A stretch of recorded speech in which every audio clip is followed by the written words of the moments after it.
ગુજરાતમાં આજે પણ છૂટાછવાયા માવઠાનું એલર્ટ। છેલ્લા 24 કલાકમાં 5 જિલ્લામાં કમોસમી વરસાદ।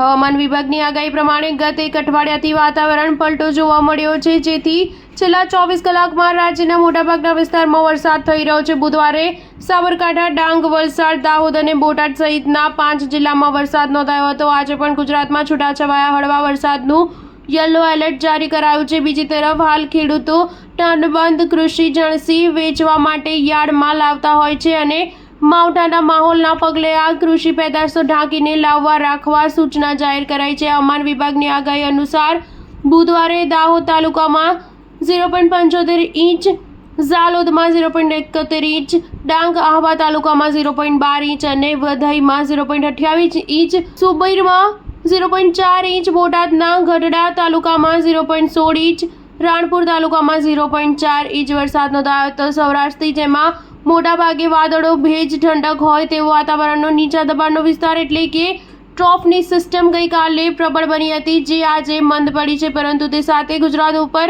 ઉપરી હવાની ચક્રાકાર ગતિ સર્જાઈ છે। હવામાન વિભાગે આજે રાજકોટ, જૂનાગઢ, અમરેલી, ભાવનગર, ગીર સોમનાથ, દીવ, ભરૂચ, સુરત, નવસારી, વલસાડ, વડોદરા સહિત વિસ્તારોમાં છૂટાછવાયા સ્થળે હળવા ઝાપટા, ગાજવીજ સાથે વરસવાની આગાહી કરવામાં આવી છે। સ્ટાર ન્યૂઝ 7 હંમેશા સચ્ચાઈની સાથે।